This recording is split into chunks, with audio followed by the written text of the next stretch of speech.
Hello, everybody. Welcome to That CMS Guy. Today, we've got a very interesting guest. Mark Price has already been on GB News speaking with Richard Tice about his experiences with the CMS. This is a guy who served his country and, oddly enough, seemed to have gone through less abuse than the CMS since he came out. Well, today we got a very interesting discussion about his life and how he got to this terrible ideal. Okay, well, hi, everybody. Mark Price. Former soldier, carpenter, loving dad, all the positive bits, I guess. One of the reasons why I asked you onto the show is because I know that you and I have connected because the CMS wanted to they wanted to take your property, didn't they? And yes, there's two stories basically. So the CMS. I first ever got involved with them with my first child, my oldest son. And whilst that wasn't too problematic, they were still annoying. And so then my second child, the child in question, came about. And very shortly after my ex left the family home, they were sort of chasing after me. They had come after me during a very sort of painful time in my life because whilst my ex had left the family home, she'd accused me of all sorts of heinous things, sexually abusing my own daughter and in a contact center. And so I took that quite badly. At the same time, the letters started arriving from the CMS demanding payments and everything else. They then, because I didn't respond within a certain time frame, they decided to go back a couple of years when I was a director of a limited company and decided to do an assessment based upon that. So the limited company had actually closed before my daughter was born, but they went back to that period to do the assessment, and I wrote back to them straight away, said, look, I'm not working for them anymore. That company's closed. I'm working for a housing association company, and this is my salary. They wouldn't accept that. They kept saying that it was well inflated. And they kept saying that I owe this much money. I said, well, I don't owe that money because I never earned that money, and I don't see how you can say I do. They kept pursuing it. That was one side, and then the other side, I was in family court trying to sort that out. And so I didn't ignore it, but I kept responding back to them saying, look, you've got your figures wrong. Please, could you recheck? Here are my actual figures. Do the assessment based on that. No, it's too late. You didn't respond in time. You didn't do this.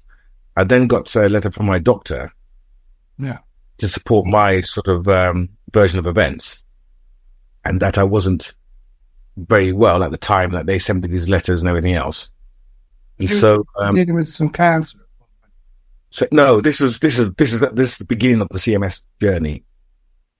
So before we do that, I would just like for you to tell me and everybody else, tell us about your ex-army career, because I think that was quite an interesting journey as well. I mean, obviously you're a person who fought for this country. You've done your level best as an individual.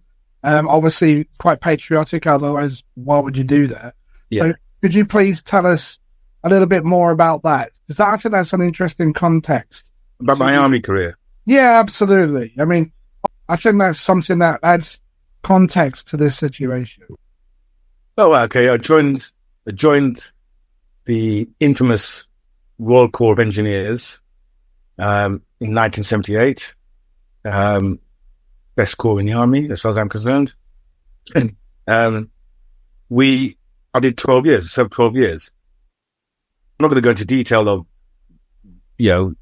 where I served and that sort of thing, but for the most part, I was in Germany, Canada, in England, obviously. I had a fantastic time. I enjoyed it. I was proud of who I was. proud to wear the uniform, the cap badge, the beret. I was immensely proud to be in the army. I would walk around and people would look at me and, and as a black soldier back in 1978, it was quite a rare thing to see. In the army in 1978, you must have been brought up in a really, really wonderful family, because you have to have some real resilience to deal with all the buffeting. Did you experience a lot of racism in the army, or was it very much a brotherhood? Well, basically, my parents are Jamaican. On a daily basis, from as far as I can remember, I couldn't leave the house without polishing my shoes. Right? Mum and Dad worked, and my dad said, "Well, see, Mum's working and I'm working. There's no reason why you can't iron your own clothes." I was 8, right? So I was 8 years old, ironing my own clothes prior to going to school, polishing my shoes and everything else. So the discipline was already there. I didn't know it, but to me, it was normal. They were already training you up from a young age. Yeah. So when I joined the cadets, army cadets, and then I went to join the army, I met up with, 100 and some odd guys in my intake. And that's the first time I've sort of lived with anybody else outside my family. And so living with them, you then realize that not everybody's had the same upbringing.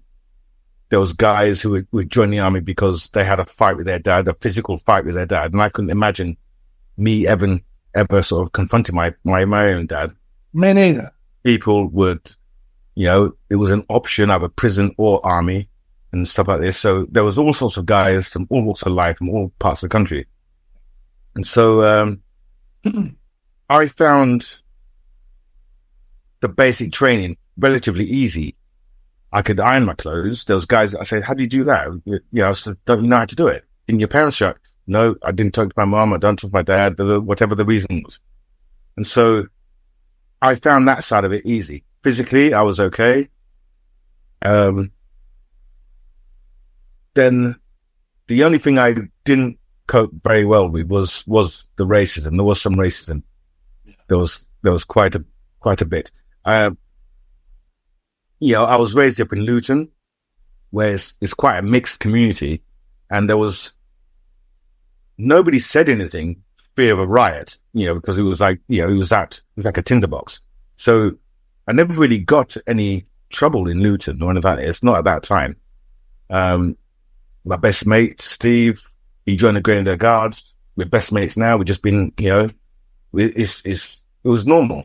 But then the day I joined up, that's when it hit the fan. So what, if you don't mind saying, I mean, do you mind telling us what sort of things you were experiencing there? Because you've made a decision to go into the army, which is a big decision for anybody to make. And then in the army, you're experiencing this thing that, it's a terrible injustice, really, especially somebody who's serving their country. So do you mind telling us about what sort of things happened there? Well, the guys I joined up with, I joined up, and then sort of you've got other recruits who have been there a bit longer than you. They're now overseeing you. They're like sort of the staff looking after you.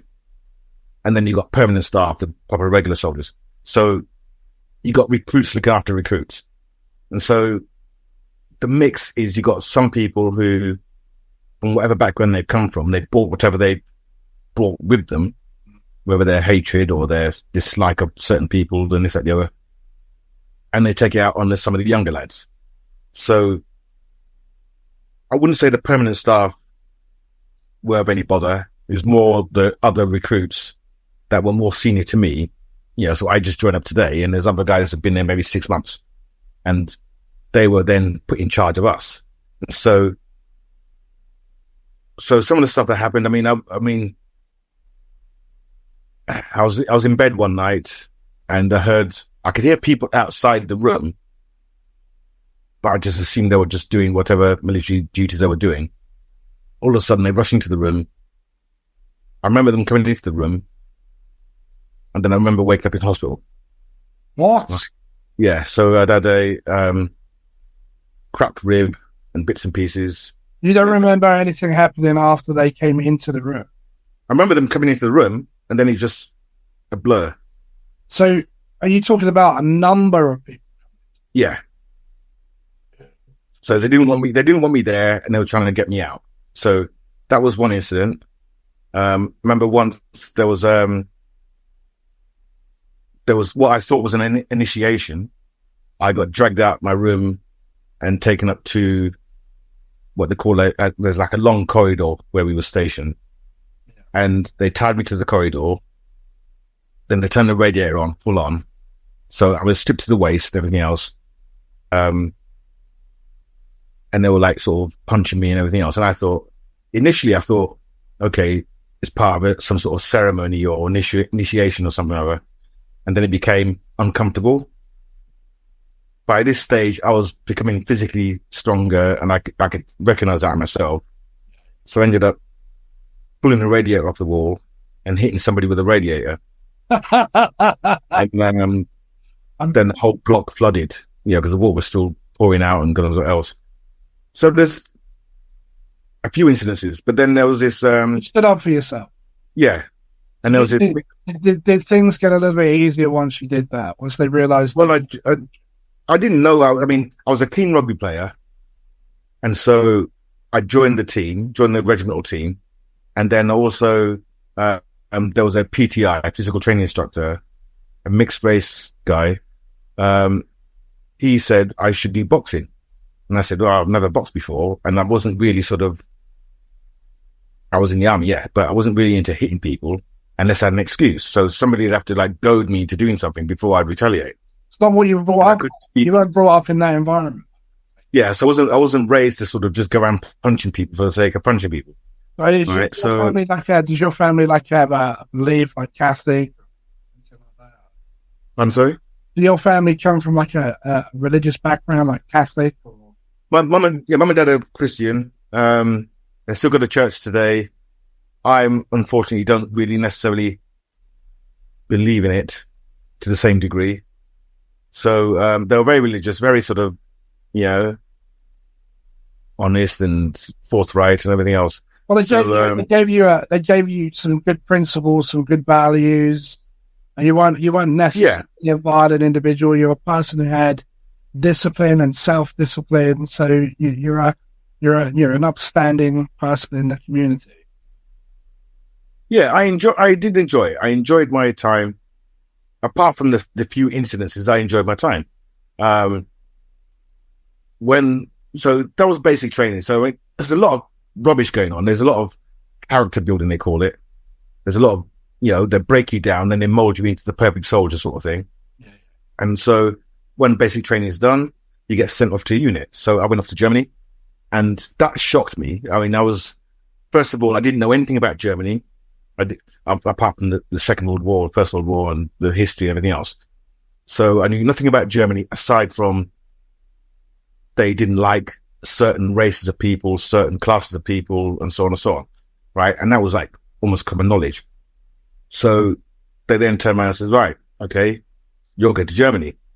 And for about a week, 2 weeks before that, I was just really uncomfortable. I just felt I'm going to go to one place where racism is the rule, sort of thing. That's what I thought. Right? Because Germany, Germany's got quite a negative history. So I'm thinking, I'm not going to enjoy myself there. Flew out there, landed in Germany. My first impression was how spotlessly clean the place is. It is, isn't it? Right? It was just like, okay, they cleaned up for me, sort of thing. I then got to the camp. The camp looks like a council estate, but you go outside of the camp and it's pristine clean. Got to Germany. The first night I went out, or the first day I went out, walking into town, we sort of got lost. We asked this German child, excuse me, do you know where the town centre is? And in sort of broken English, he politely, you go down the road here, turn left, and the Straße is there, and the town centre is there, right? And my first impression was had that been a German in, say, Luton or London or Manchester, he'd have been told to F off, right? Right? But there, politely and everything else, didn't faze him, just responded and sent me on my way. And so I had a fantastic time in Germany. I loved Germany. How long were you out? Well, how long were you stationed in Germany? I did two tours of 3 years. So 6 years altogether. 6 years? Yeah. So I did enjoy Germany. Germany was brilliant. Absolutely brilliant. It was a surprise. First time I ever went to Germany was in 2018. And I was absolutely amazed as well. Yeah. Yeah. It's a beautiful city. And it's very similar to London, but it's very different. Where did you go? Sorry? I went to Berlin. Yeah. I've been to Berlin. Yeah, it's a very, people were relatively friendly. The food was really good. I've got family out there. Right. So, yeah, so Germany is very, yeah. I mean, I went to Berlin. I've only been to Berlin maybe a couple of times. I mean, I was more in the sort of west side of Germany, near Hamburg. I was stationed near Hamburg. And, yeah, it was a brilliant time. I just had a fantastic time. But so what sort of things were you doing in Germany? Part of BAOR, British Army of the Rhine. We're just doing exercises and maneuvers, and for the most part, just getting drunk. Training in the day, and then obviously in the evening. Yeah. But there's a lot that we had a lot of fun. There's a lot of I grew up there. I mean, I joined the army at 16. I was in Germany by the time I was 17 and a half. Right. So my teenage years, my formative years were in Germany. I never really had a beer until I went to Germany. Didn't have a drink till. They're huge beers as well, aren't they? Yeah. So all of that. So what made you join the army in the first place? I wanted to join the RAF initially. I wanted to be a pilot. Wow. Right. I wanted to be a pilot. So I was really go and try to become a pilot. Yes. So that's another story. So I tried to become a pilot and everything else. So I wanted to be a pilot. I read a lot of books and comics and God knows what else. And I wanted to be a pilot.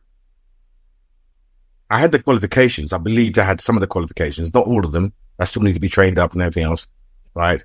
So I then went to the careers office in Luton, and my dad came with me, and we sat in the RAF sort of station in this careers office. And I said, look, I want to be a pilot and everything else. And the guy opposite said, at the moment, the RAF don't cater for black pilots. Right. And my dad sort of, what? And we started talking and everything else. And my dad the guy was quite rude to my dad and himself. What about the Red Tails in America? I didn't know about them then. I didn't know about them.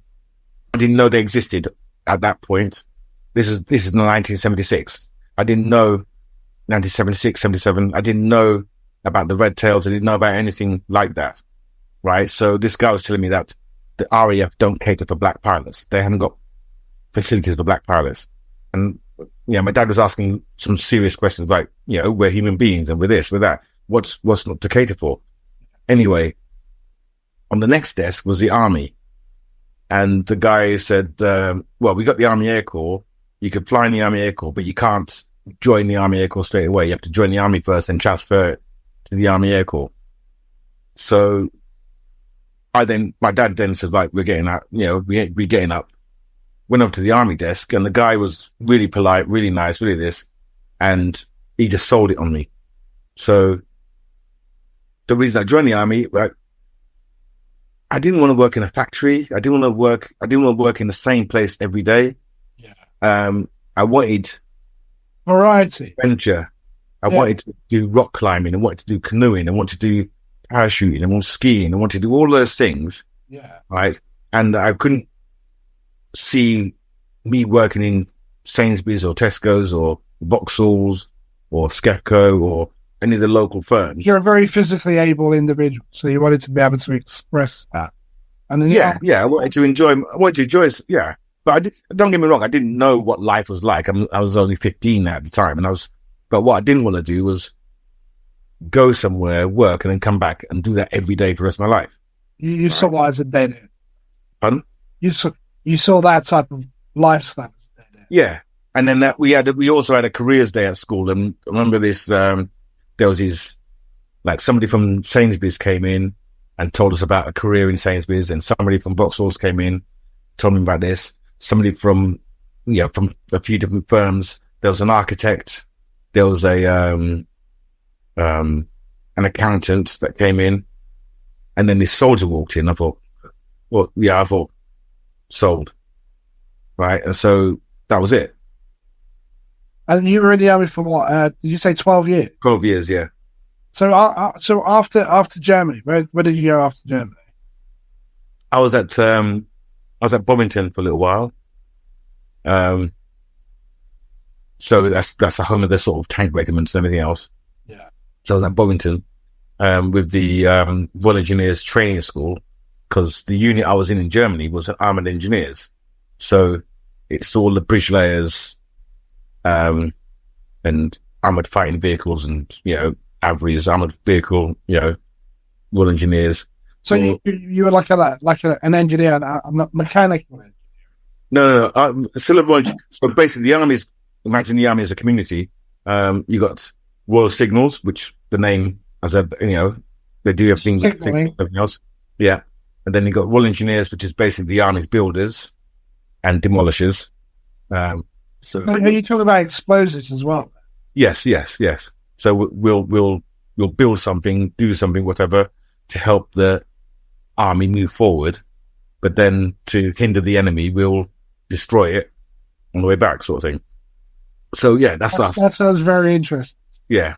And then the other side that you're talking about, REME, Royal Electrical and Mechanical Engineers, they're basically the army's mechanics. So anything on wheels, anything that flies, they fix it. That's their job. But you were in the regiment where you were building stuff and also demolishing stuff. Yeah, well, with the armoured engineers unit I was with, we had a lot of bridge layers. So our unit was designed to get over obstacles, rivers, minefields.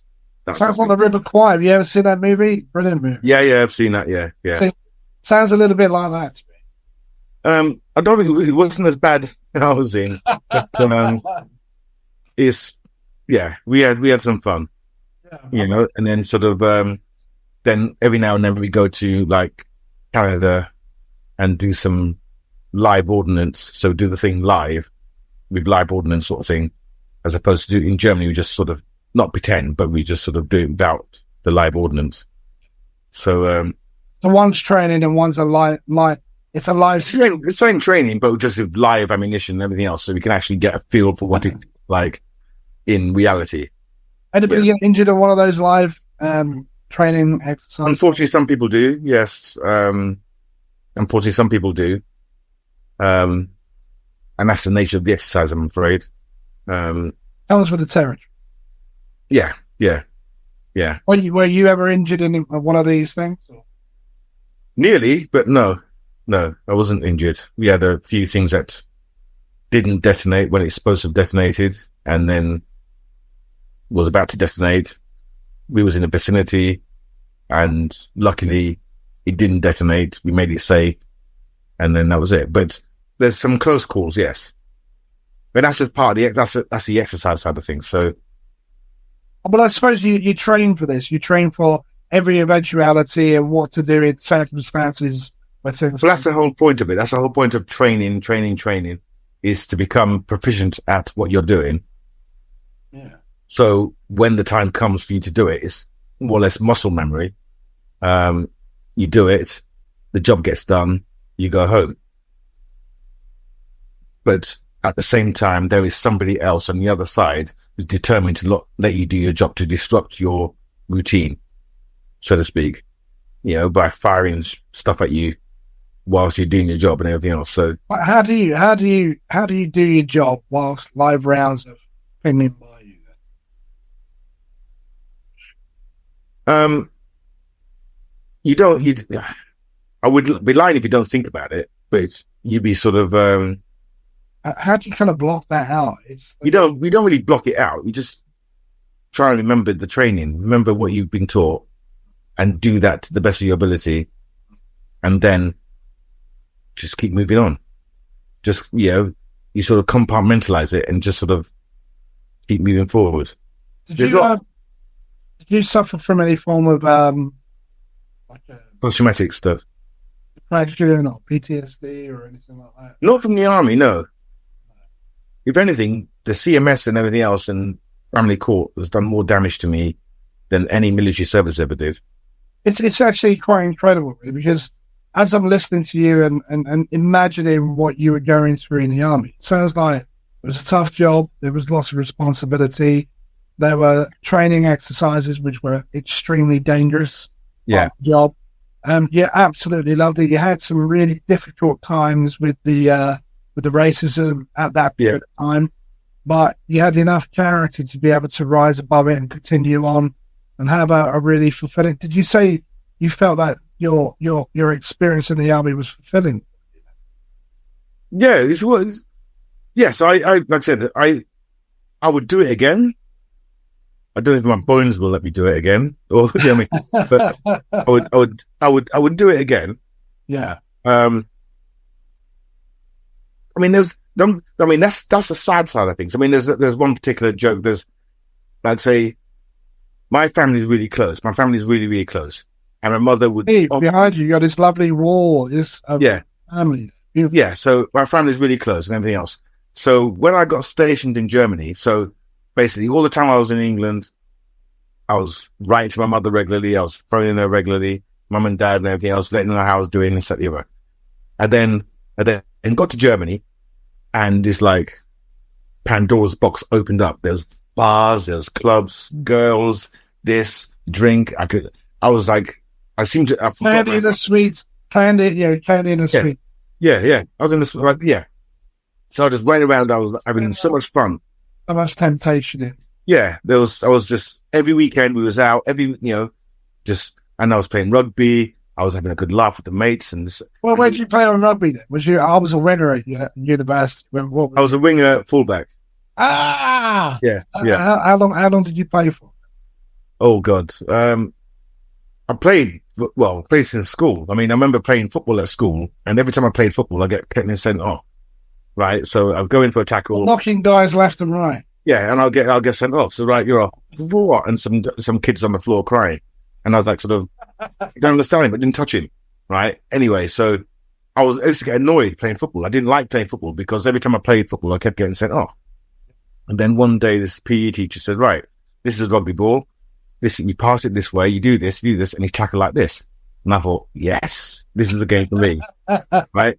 And all the kids, all the sort of big kids, fat kids, whatever, that weren't being chosen for a football team, they now became rising stars in the rugby team. So the 15-stone 12-year-old who was being picked on at school, right? He was now in the front row. He was now part of the pack, right? He was getting cheered. He was this and the other. You had to give it and also take it a little bit as well. Yeah. Without anybody being sent off for it. Yeah, that's it. And it's like, it's a case of that. And, I remember this kid, this bully, I won't mention his name, but this bully that was at school, he had a mullet haircut and everything else. He was like all the girls loved him. He was the only kid at school. He had a motorbike and stuff like this. And he was just a real dick. And so he played football. He was into football. Then he played rugby. And so, because he was quite a big lad, he had the ball and nobody would tackle him for fear of getting bullied later on. So I wasn't that much influenced by him. So I went up and tackled him. He fell over and broke his arm. Right? But he put his hand out on the floor and sort of his arm. It was a fair tackle. It was a fair tackle and everything else. He came out worse. Yeah. And he broke his arm. Right? So I didn't think much of it. The following day, there were kids like, Mark, like this, so cheering, playing, and everything else. And we got rid of this guy for a few weeks, right? And I thought, rugby, this is it. Yeah, I can't think of any other sport that I'd love more, right? Rugby, right? And then I've been playing it ever since. So You're still playing it now? You still play rugby now? No, not now. I mean, I did coach. I was coaching. Remember you saying something about that? Yeah. Yeah, I was coaching the kids team and everything else a few years back. I loved it. I mean, I was playing up until that moment. So yeah, I played. I mean, yeah, there's not many teams. I mean, there's a few teams that would be like veterans, like sort of 60 plus years old veterans team. They just basically walk around and play rugby rather than sort of just throw the ball a bit gentler. Yeah, that's it. But I love a few beers afterwards. That's the third half there. That's when it happens. Yeah. So yeah. So you've obviously kept yourself really busy. So yeah. Did you meet your ex-wife in the army? No, and it's not my wife. Thank God. Right. So you met your ex-partner. Yeah. So I left the army. I met this beautiful woman who became, basically I left the army and I was going to join the police. How did you meet? Well, when I first left the army, 1990. You left in 1990? Yeah. And then just as I left, the first Gulf War kicked off and I thought I tried to get back in. I wanted to rejoin again. Right. But, some of that. Yeah. So, but at the same time, I'd applied to join the police. Oh, right. Yeah. Right. So I went to join Hampshire Constabulary. Really? Pardon? That makes a lot of sense. I don't know. It felt like that felt like the right thing to do. So I was going to join the police. So I filled in a couple of tests and everything else. Went up to Hendon. Did some part of my sort of resettlement from leaving the army to transitioning to the civilian life. So I did that. And back then it was the police force, not the police service, wasn't it? Say again, sorry? And back then in the 1990s, it was the police force. Force, yeah. Yeah. So basically, so I filled out the test and on part of the test they say, right, which constabulary would I prefer to be working in? Right. So I chose Dorset or Hampshire. A few weeks later, or months later, I got a letter back saying that they would prefer if I went to Thames Valley or Metropolitan. Around the same time, my girlfriend at the time told me she was pregnant. A full-on Dorset girl. She didn't want to leave Dorset. I wasn't going to drag her to London. I didn't want to fancy dragging her to Thames Valley. And so we thought about it. And obviously it didn't occur. So, yeah. So, but me and her didn't last. I was being a bit sort of unscrupulous and everything else. I was sleeping around and everything else. It was all my fault. Yeah, we broke up because I wasn't behaving myself. Full stop. Right? This is 1990. How old were you? This is 1991 sort of thing. 1990, 91 we broke up. How old were you then? I was 30 then. Yeah. You're a young dad at the age of 30. Yeah. I was 30 then. Right? So that was that. So we had my son and everything else. We both raised him. There was no issues. We co-parented well. We communicated well. My son, I'm now granddad to his child. He's a beautiful young man. I cherish the mother for being who she is. And I believe she feels the same way about me. We've got a beautiful child between us.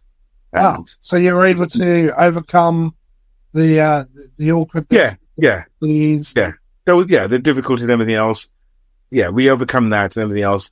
There were some moments and everything else, but if you were to speak to her, yeah, we get on fine. We get on great. Each other's houses, go to barbecue still. Her new fella, not new fella, she's been with him like 20 odd years now. We'd often go to Twickenham, Army v Navy, rugby, go to the bars, get drunk together, all sorts of stuff. So we're best of mates. And as far as I'm concerned, the more people that love my son, the better my son will be. right? So rather than just having two parents, and I got four, say, and all the extended family. She's since had two more kids. Her kids call me uncle, so that's how close we are. So that's really interesting as well, because we're not really sort of, you don't really see that a lot, really, where people break up, there's a child in the middle of it, and then they able to come back together and be friendly, almost extended family. So that's it's for the child's sake. Really, that's quite amazing. Well, it's for the child's sake. I mean, it wasn't a plan. It wasn't. I don't think we planned this. Just her nature and my nature, sort of complementing each other. And in regards to our son, why couldn't you make it work as a couple? Because I was being a dick. So she just didn't want anything to do with you because. Oh, yeah, because okay. So when you're in the army, it's almost like an institution. So you're confined, you're restricted in a lot of ways, etc. Right? I didn't realize this, but some people say it's almost like prison, right? But I wasn't captive. I wasn't held, So when I left the army, I had my own place. I could invite anybody I want around. And so the girl would want to come round, I'd invite her around. Even though I had a girlfriend, I'd invite another girl round, and so on and so on. And this wasn't conducive to having a relationship. And so it's conducive to somebody being confined and expressing. Yeah. So basically, I've just come out of the army, and within a year of me coming out of the army, my girlfriend's pregnant, but I'm still like going around like an idiot and stuff like this. I'm not saying I'm ashamed of it. I am ashamed of it to some degree. You just don't think beyond that. Yeah, I was a 30-year-old teenager, basically. I left school. I was at school on the Friday, and on the Monday, I was in the army, right? So I didn't have any kind of huge leap, isn't it? Really, pardon? From being a minor in a school, learning lessons to learning military training. It's quite a big leap. Really. Yeah. So that was it. So 9th of May, 1978, I walked into the army camp, Old Park Barracks. I walked in. The Friday beforehand, I was still at school. So I left school, said goodbye to my friends, packed my bags over the weekend and everything else, and Monday morning, I was at army camp. So I didn't have any civilian life, so to speak. So when I come out of the army, there was, right, what do I do now? And I just went nuts. Right. So yeah. So nothing to do with her. She was an angel. I just messed it up. Right. And I'll own that. Fine. But we got a beautiful summer together. And since then, our families have combined and stuff like this. And we I can walk into her house anytime, more or less, and just knock on the door. She'll have a cup of tea ready for me. She can come down to mine. And there's no, nothing odd, nothing going on there.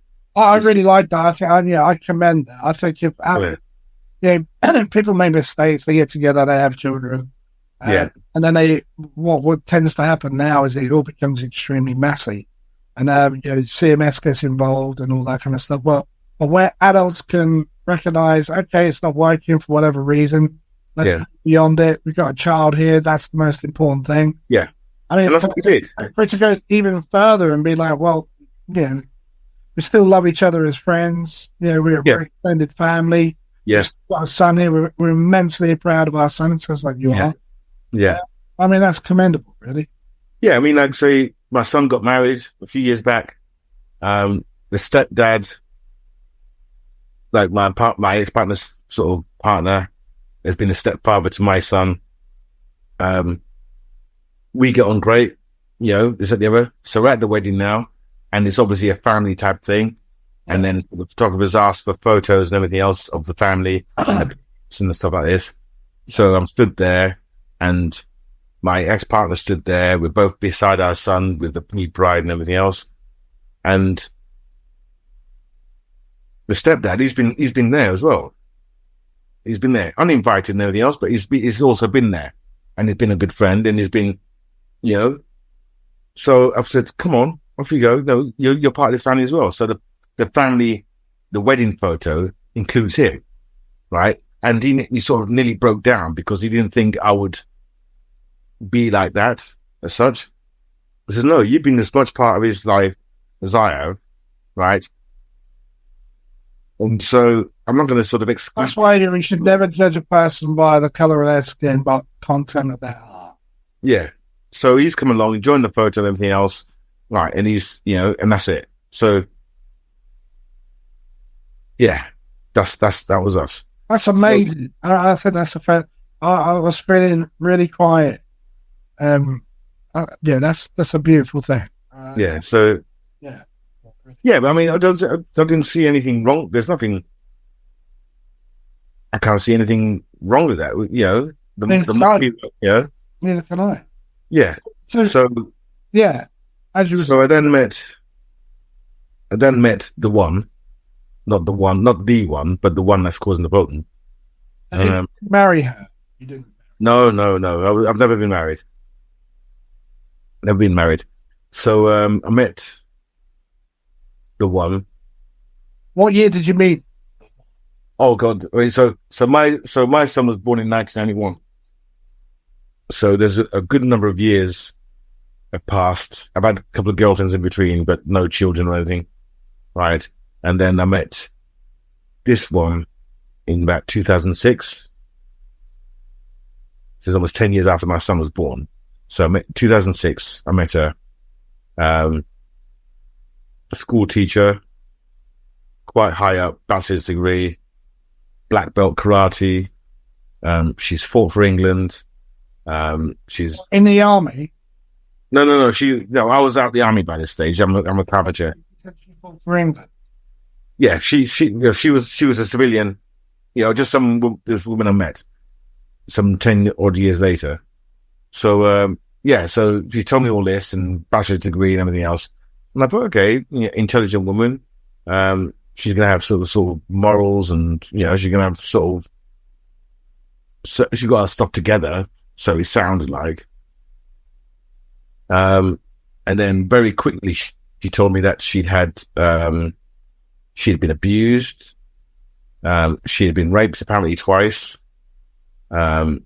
She had a child from a previous relationship, and apparently her own sister's son, so her nephew, had raped her daughter or molested her daughter. Right. So this is all a matter of 2 or 3 meetings of meeting this woman. She told me all this, and I was like, part of me was saying, get out, sort of thing, right? Because things weren't, there's red flags everywhere. Did you understand? Did you understand it consciously at that time? This is a red flag, or did you just feel uncomfortable? I felt uncomfortable, and I didn't recognize it for what it was. Is a red flag. At the same time, I was my business partner at the time. He said the same thing. He's very intuitive. He said, "Mark, that's not the one. You're gonna get a heart. I can see it. She's gonna just rip you apart." Right. And I didn't listen to him because my other brain was talking. Right. So I think us men know which brain you're talking about. Say again? Yeah. So I was like, so that was that. He was telling me this, and I was like, and I wasn't listening. And there were parts of me telling me, this isn't right. This isn't right. Something's wrong here. Just walk away. Right. But then, like, there's certain phrases and everything else that I know now that I didn't know then.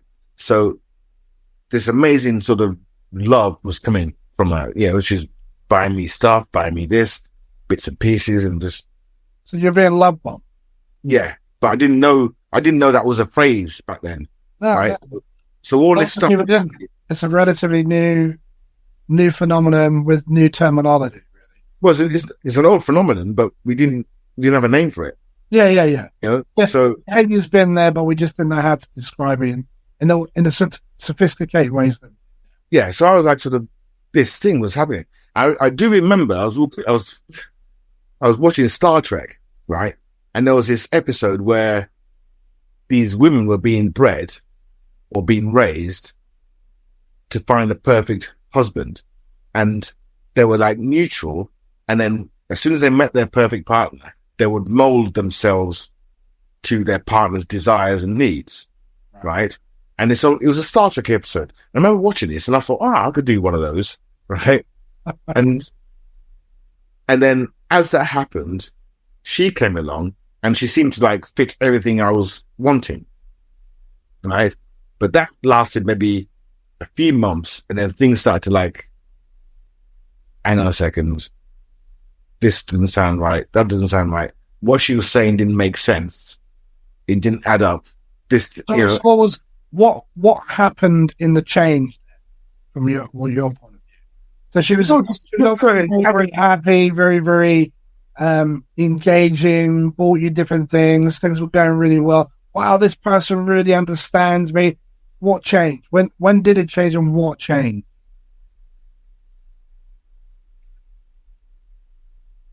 Just certain looks, certain things, certain things you can't put your finger on, or stuff I can't put my finger on it. You just moody, whereas before she was very responsive, and then after that she just wasn't. Hard to say. It's hard to say. I'm struggling to sort of describe it. I understand what you mean. When I try and describe it to people, they say, you're all an emotional thing, the way that you felt. There was something about the behavior that changed. Yeah, it's just little nuances, little tiny little things that I knew for. Well, okay, so I've been in other relationships, and I've been in relationships where I knew this would last. This is okay. This is going to work. This is aside from me moving away or being posted out of Germany to England, whatever, the relationship would work. The person was stable. She had a very good emotional center. She had a good family. All that. Yeah. So, but this was wrong. This was all wrong. And the more I spoke to her, her mother denied her access to her dad, right? And so that was another red flag. That was another thing that sort of came up, and I thought, okay, that doesn't sound good. And she was doing the same thing. I mean, the mother told me she had a daughter from a previous relationship. She's doing the same thing to that. And so she told me that this guy done this guy done that, this guy done this and the other.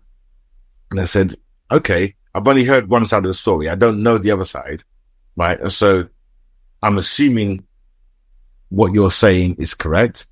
And I don't see why you would lie to me or anything that is. So he sounds like a dangerous fella, right? But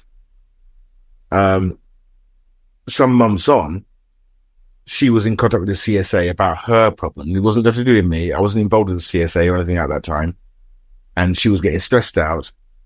And so she asked me if I could go on paperwork with the CSA as a point of contact. So if they couldn't talk to her, they could then talk to me.